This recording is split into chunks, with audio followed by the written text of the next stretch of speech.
The Cooper and Anthony Show.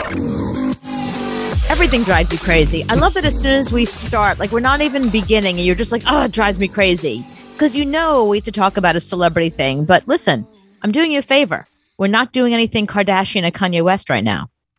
Thank God. What? Did they explode? No, there's plenty I could say about both of them, but I'm not going to.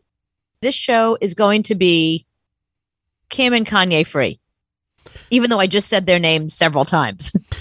So not completely Kim-Ye free, but all right, let's talk about Nicki Minaj, because what's going on with her right now is really confusing. So I'm going to lay it out for you, and then you help me figure out where the truth lies, because this is all a very confusing story. All right, so here's how it started. It started with Nicki Minaj getting invited to the Met Gala. Now, last year, there were 600 people invited to the Met Gala. Because of COVID and they're distancing the tables, there was only 450 invited. Still a lot of people, but, a lot less. What is the Met Gala? Explain what that is. I don't. Sorry. I've seen it. I've seen photos of it. Is it a fashion show? I don't know what it is. Okay, good. I'm glad you asked. We should definitely cover that. The Met Gala is an event that's hosted by Vogue magazine every single year. It's usually in, I want to say like May or something, but it was in September this time around because of COVID. So last year it was canceled because of COVID. The way the schedule worked out, it's at the Metropolitan Museum of Art. So that's why it's called the Met Gala, because it takes place at the Metropolitan Museum of Art right in the heart of New York City, hosted by Anna Wintour and Vogue. And the reason why it's a big deal in the world of fashion, it usually follows a fashion week, spring fashion week, now fall fashion week.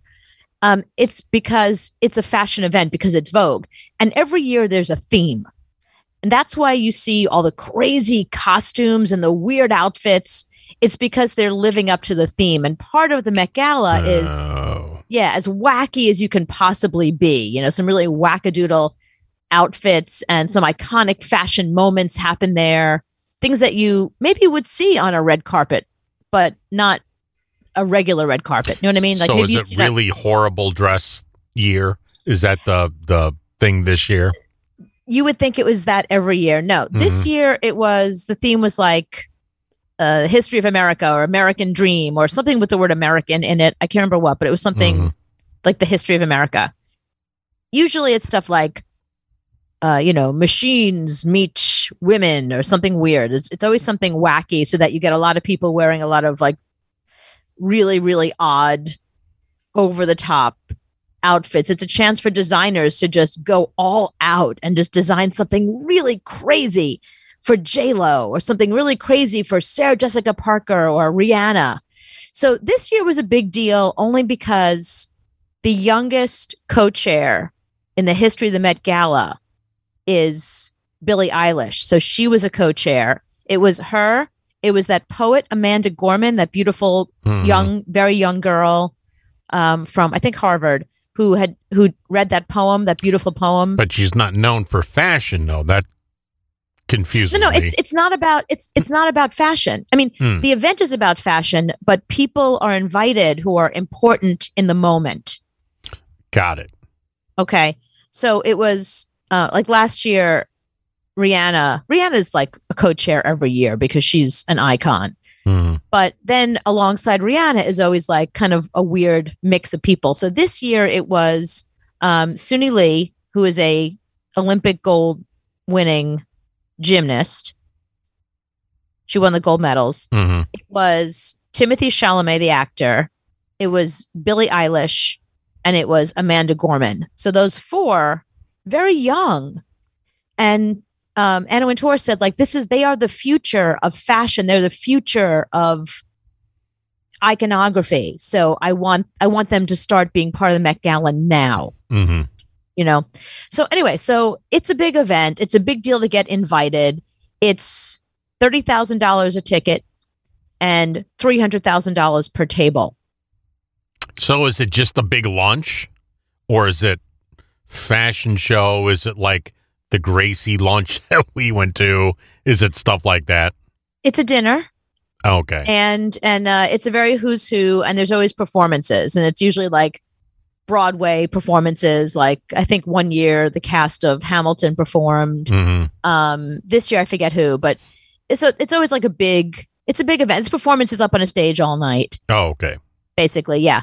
So it's a show, but it's more like it's like the fun part of the Oscars for the celebrities where they get to hang out afterwards, or more like the Golden Globes because they're all sitting and eating and drinking and hanging out. So it's an opportunity for them to see each other and for us to see the crazy stuff that they wore. Got it. And the weird thing is, so they come onto the red carpet in these wild outfits, and they go up this big long staircase. It was a white carpet this year, this big long staircase in these crazy outfits that they have to spend the whole night in. So it's only one night, or is it many one night? Okay. One night. That's it. It's Last one night. Met Gala. Yeah. Got it.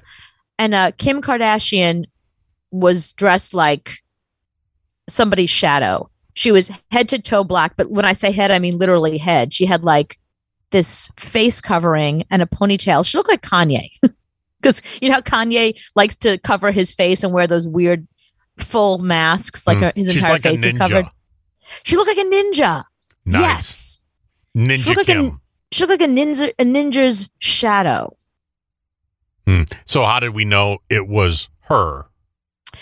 The body. Oh. Because it was skin tight, and I mean, you cannot mistake that body. Well, you know what? Maybe it wasn't her. Maybe it was her body double. Right, because she just didn't want to go. So she picked something that covered her face. I want to dress like a ninja. And she dressed like a ninja. Good. And the memes were funny because it was a lot of people. She stood next to her sister, next to, I think, Kendall. And a lot of people were like, I thought that was Kendall and her shadow. I didn't realize it was Kendall and Kim. And there's one where Kim has her hands up talking to her like, it's me, I swear. I swear it's me in here. Psst, me. So, yeah. And there was some really interesting moments. Elliot Page, the actor from Umbrella Academy, wore a tuxedo. A lot of the men wore like very nice tuxedos, but Elliot Page wore something very interesting. He wore a tuxedo, but on the tuxedo was this green flower, very specific type of flower. And people were like, oh, how nice, like a boutonniere. But it actually was a very interesting symbol. Oscar Wilde, you know, the writer from the 1800s, because it wasn't cool to be LGBT or Q back then, the way he decided the way people were going to identify each other was these little green flowers. And he had all of his like famous writing friends, when they went out to events and parties, wear that in solidarity for the LGBTQ community. This is like in the 1890s. So it has a historical impact. And the theme of the night was American history. So Elliot Page wore just a simple black tuxedo, but with a green flower, that exact green flower, as a shout out to Oscar Wilde and the other LGBTQ people from the late 1800s, early 1900s who could not be out. Anyway, so the Met Gala was last night, and Nicki Minaj goes every year because she's part of the in crowd there. This year she didn't go, and people didn't really know why she didn't go. She just had a baby, but you know, the husband could stay and take care of the baby. You could look, Kim Kardashian has kids. She was there. It was perfectly fine. She found help, you know. So we didn't really know why. So Nicki Minaj tweets, they want you to get vaccinated for the Met. If I get a vaccination, it won't be for the Met. It'll be once I feel I've done enough research. I'm working on that now. In the meantime, my loves, be safe. Wear the mask with 2 strings that grips your head and face, not the loose one. So it went everywhere that Nicki Minaj was not going to the Met Gala because she didn't want to get vaccinated. And then people were like, wait a minute, Nicki Minaj is unvaccinated? And wait a minute, Nicki Minaj does research? Well, yeah. She has a control group?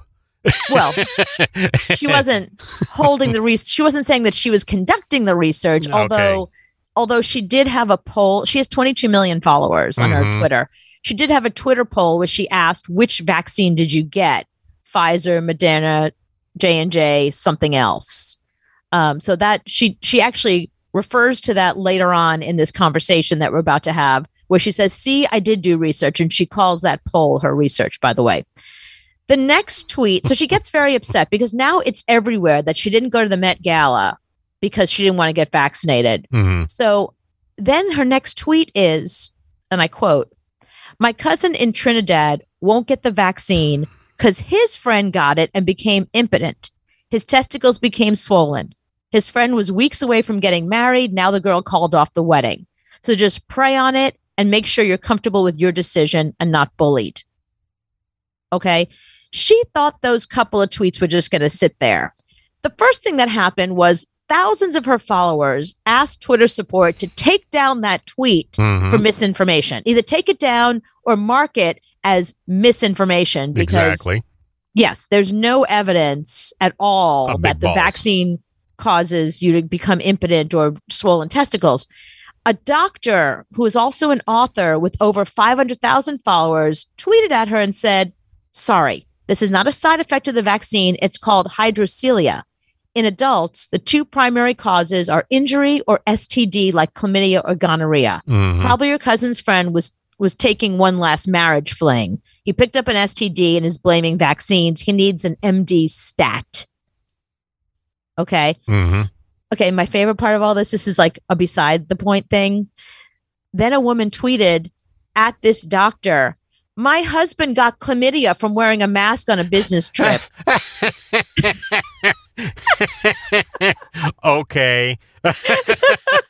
And I got herpes from a toilet seat.